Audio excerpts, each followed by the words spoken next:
That's uber disco jazzy. I'm liking it. It's a little different. It's new. It's new. It feels a little newer. It is new. Greetings, everybody. Monkey Business yet again. Here we are, the group from Flower City Comic Con. Is myself, Chris. Again, as always in the studio, Billy, Tanya, Tony, Hello. and Wayne. And on the phone, the lovely as ever, Sybil. Hi. You all right over there, Sybil? I can't hear you, honey. Is Really? it maybe? I think we have a bad phone connection. Hold on. Let me go into the other room. See what you can go. Yeah, go into the other room real quick because I Yeah, can't go hear in you the as well other room. today. I think it's just technical stuff right. going on. Is that a little bit better? It's a little better. Yeah. A little better. You can hear me? Okay. I don't know, It's it's weird. echoey. It's like double. It's Echoing. It's echoing, yeah. It's echoing. It's kind of weird. Yeah. How about now? I don't- Is that better? That is That's that is much better? boy. It sounds like you're sitting right next to me. Turn your head a little to the right. Oh my God, you are sitting next to me. Yeah. Special effects on the Special radio. effects. That's Wow, amazing. she got from Pittsburgh all the way into the studios today. in the course of a 30-second phone call. It must have been a TARDIS that got her here. There you go. Yeah. Sybil. Chris. She's here. This is amazing. Yay. It's a happy holiday already. The whole gang is here at this point. Now, our usual Deanna, she's off rooting for Pittsburgh, and because she does that every Sunday. And all of our other interns and crew, they're off in their beds dreaming of sugar plums. Is she actually in Buffalo at the game? I don't know if I she's don't actually believe there. so. I don't think okay. so. Deanna has her own little her sports kind of main command thing where she basically has like screens and she just watches everything over the course of the day. Nice. And she So- listens to and she listens to the radio I and think podcasts the Pittsburgh and- announcers Yeah. for the. She's That's she's how a she diehard. did when we went she's down really, for the she's, Niners Steelers game. She was she's more listening to the dedicated radio. to Pittsburgh sports than I am to Doctor Who. It's kind of scary. I think So- she's more dedicated than people who live in Pittsburgh. This is so- true. I think if you give her a chance, she would actually live in Pittsburgh. So here we are. That commute would be hard. If she could move there, she probably would. Billy, Tanya, Tony, Sybil, myself, Chris, and Wayne. Yep. We're all in studio today. And today's main topic of monkey business, Wayne tasked me the other day. He said, Chris, we want to hear what you think are your top 5 favorite Star Wars. There we go. Star Wars movies. 5? Top 5 Star Wars movies. Wait, there's only 7. We know which one's not on the list. Yeah. There we go. I think a couple podcasts ago we cleared that one. My top 5 favorite sci-fi movies of all time. I had a hard time compiling just 5, so I have a top 10 with a bunch of honorable mentions on another page. So what we're going to do today is I'm going to bring up my top 10 favorite sci-fi movies of all time. We're counting down, right? We're going to count down, so 10th to first place. And I think I've already given you a hint on what's on the list. Honorable mentions in between second and first. You know what? I'm going to throw some honorable mentions probably along the way as I go. But yeah, second and first, we'll throw some in. And then after, I'll throw a few in there just kind of so people know I was thinking about some movies. Awesome. I in no way, shape, or form am an expert in this. I'm just going off of basically what I remember and what I've seen and what I really enjoyed. So right off the bat, number 10, Mad Max. And I'm talking the original Mel Gibson from 1979, not the Tom Hardy version that came out recently, which I will say was good. I enjoyed it, but it didn't have that same kind of impact that Mel Gibson's movie did way back in You know, 79. the new one critics loved, and I mean loved, and I didn't. I don't understand I why. didn't love it that much. No, I didn't. Well, love the reason why was Practical because of the practical effects. The cinematography was absolutely fantastic on it. I feel like the story could have used a little oomph. a little more to it. It was, Yeah. hey, let's go here. Now let's go back. Yeah. Yeah. And that was weird. But in the first one, and for me, and I know there's probably a lot of movies that kind of set the standard even before that or around that, but for me, in 1979, I was 9 years old, and I saw Mad Max the first time when I think it was like 11 or 12. So it had been out for a couple of years at that point, but for me, it was the first time really experiencing somebody's post-apocalypse vision. So seeing the world turned on its ear. So it was the future, but it wasn't so far into the future. You could still touch the technology and feel it, but it had that twist where everything had gone horribly wrong, and you're watching this guy as he's just going through this thing and just dealing with one situation after another just to get from point A to point B. And so for a young, impressionable guy who was just, I had Star Wars and I had Star Trek and all that stuff, but to hear and there's Star Trek is wonderful for its its hopeful vision of the future, and that's what you get into. The good guys are going to win, and the spaceships are going to be nice and clean and whatnot. And then all of a sudden you have Mad Max, and you know the future is not that clean, and it's not that perfect, and it's not that pretty, and it could go very, very wrong. And so it was cool kind of to see that juxtaposition, that story. So that's my number 10 is Mad Max 1979. Okay. Works for me. All right. Now, wasn't the second one, the sequel, more widely regarded? Well, here's the thing: is that it was Mad Max and then Road Warrior? Yes. Yes, Road. I keep thinking of Thunderdome. And Thunderdome was the that's third. the one I was Two getting men confused. enter, One man leaves. Master Blaster. And Tina Turner in a Yes. big wig. Oh my God, Tina Turner and That's a the one I huge remember. wig. Yeah, and we don't need another hero. So yeah, Mad Max. Sorry. And then Road. Was it? Is it the Road Warrior and then Mad Max, or Mad Max and then the Road Warrior? Oh my goodness. No, it was Mad Max, then Road Warrior. Road Warrior. Okay. Road Warrior Hawk or Road Warrior Animal. Wasn't Thank it you. like the majority of Thank it you, filmed in Wayne. like I Australia? Yeah. All three of them were in Australia. Yeah. As a wrestling fan, I appreciated Wayne's reference just then. I caught it. All right, number What 9. a rush. We're ready for number 9. Yes. I'm going into the archives on number 9. THX 1138. That's just We have that. That's a fan movie. That's- that was so? Lucas's first I'm going to make a movie in college, and this is what I'm going to do. Yeah. And it's We like, actually have that at home. But it's got Robert Duvall in it. Come on.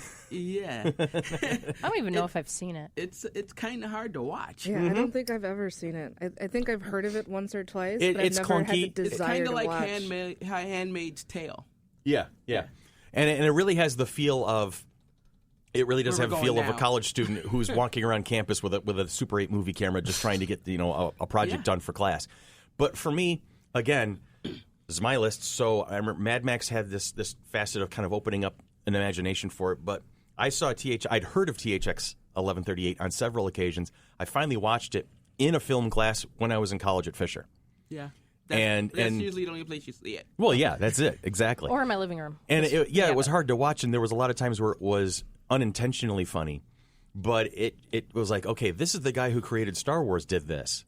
And so for me, it captured the imagination. It showed me that I was able to create too, because if he could go from point A to point B, then me as I wanted to write stories and make films and whatnot. It's always been a kind of a secondary dream of mine.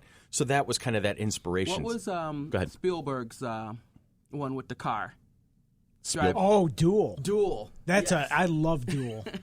I don't think I've ever seen it. I've heard of it, but I don't think I've ever seen The it. car that hunted him down. Yeah, Dennis No, it was Weaver. a truck. It was a truck. It was a hunting truck. him down. Dennis Weaver is a motorist just on the road and winds up with a truck behind him who just decides to F with him. Oh, okay. And it's truly terrifying. Yeah. Oh, I've heard of It's this. I pretty haven't much a seen it, one-man show with Dennis Weaver and the truck. And a truck. Yeah. And that was like one of For an hour and that a was half. like Spielberg's early movie too. Okay. Yeah.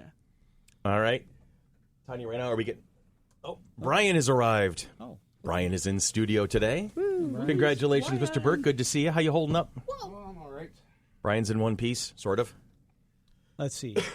You want to sit over in captain's seat over there, Brian? Look at that. I'll risk it. You'll risk it. We were talking about my top 10 favorite science fiction movies of all time. Now, has there been another movie that's similar to the THX 1138 where there's like mandatory medicine given and then people are starting to I'm sure not that's a trope. take it? Brave New World. Brave New World comes with, to mind. the Soma. I can't remember. That's a trope that's kind of popular now in a lot of movies, that they do that sort of like manipulation thing. Big Brother is always watching. Exactly. Now, Chris, Yes, sir. do you 1984. actually like this movie? Like, I haven't seen it, but I've heard from the consensus that maybe it's not a great movie. Do you just like it, or is it a nostalgic sort of? It's a nostalgic thing for me. Okay. It's a lot of these movies may not be excessively high quality movies that I think are Oscar worthy or just definitive.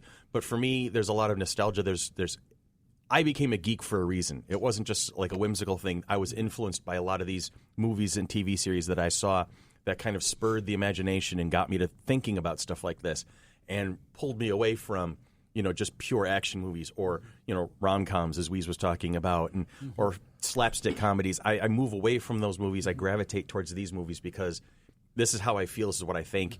This is how I really enjoy to express the imagination and whatnot. So I fully admit that some of the movies on this list are probably not like amazing 5-star movies, but they're ones that mean something to me on top of Like THX 1138. like THX 1138. They're not not known for being $1 million blockbusters. Brian, just to catch you up, number 10, the original Mad Max with Mel Gibson. Number 9, THX 1138, the George Lucas college fan film. And now we're on to number 8. Okay. The Fifth Element. Oh, that one. You knew that was hard. love this movie. That's only number 8? Well, that was hard. Well, I worked on this list for a good couple of hours because it was hard for me to. I wrote the first draft of the list, and then I realized, I missed this movie. Oh, wait, no, I love this movie. What about this movie? And so, And the reason why for this one? The Fifth Element, there's something about the visuals, and of course, Mila Jovovich. I'm not going to lie. You do know that was taken from Heavy Metal, right? Yes, I do know that was definitely an influence of that. And Heavy Metal is in my honorary mentions list. Well, I mean, outside of the movie Heavy Metal, the Heavy Metal magazine that came out, because it was who was it? I can't remember his name now. The artist. It'll pop into my mind in a minute. And, probably after we're done talking about it. Yeah, and he did a whole bunch of stuff like that. Mm-hmm. But Fifth Element is one of those movies that when I start watching, it doesn't matter where I find it. If I'm channel searching it, I stop and watch it. and watch the rest of it. I have a multi-pass. She does. It's I true. do. I've seen it. Yeah. But there's just something about that movie that just attracts my attention every single time. The quotes, the characters. Chris Tucker is the first time I'd ever seen Chris Tucker in action, and I can't get Ruby Rhod out of my head because it's so just obnoxiously hilarious. Like you're flipping through the channels and this hits, and it's like you have to stop. Yeah, yeah, and Ian Holm being in it, and of course Bruce Willis, Mila Jovovich, and Gary Oldman. Gary Oldman is just so amazing at playing unhinged. Yes. And when they give him a vehicle where he's supposed to be unhinged, it just basically takes Gary Oldman off the leash. Except for Lost in Space. Well, Lost in Space, I'm not talking about that one. That's not even on the honorable mention list. No. These are the top 10. All right. Number 7, Close Encounters of the Third Kind. Excellent movie. Mashed potatoes. Mashed potatoes. Devil's Tower. Yep. With I can see his face. I can't suddenly think of his name. Richard Dreyfuss. Dreyfuss, yeah. And Jaws. Yeah, exactly. And but it's one of those quintessential. Science fiction was being awakened as more of a mainstream thing in the 70s. Star Wars kind of had a lot to do with it, but then there was a lot of other things. And Close Encounters just kind of ripped open the coffin instead of putting a nail in it. This is putting it right in your face.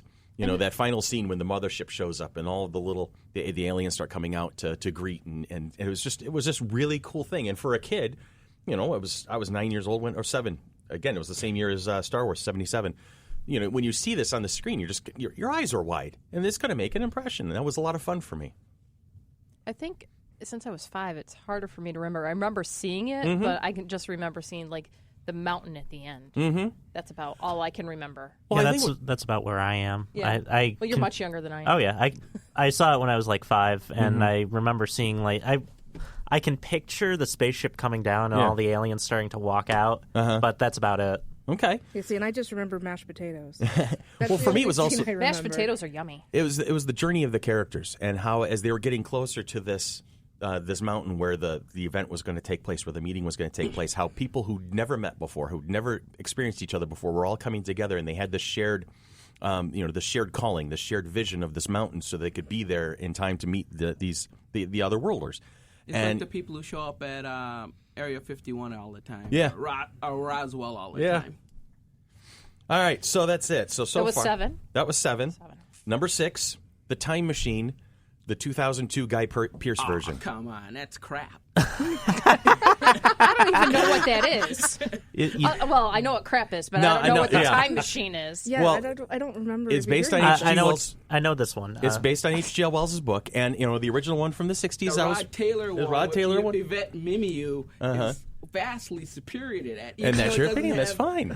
It's got the time machine. Mm-hmm. They did a different one in 1979, 1980, where the guy was riding a bicycle. Oh, that was terrible. It was really bad. Well, for me, this one, I'm going to attribute a lot of it, and like you said at the beginning of the podcast, a lot of this is nostalgia for me as well. So it's not just 2002, the 2002 version. I have it up here. Where would you go? And it's the vibe and the feeling. To 1957 to the good one. For me, a lot of it was I like just want a was the doctor. Come soundtrack on. and the visuals. It was the soundtrack and the visuals for me. That really kind of I always enjoyed watching that particular movie, and I think there was some subtle messages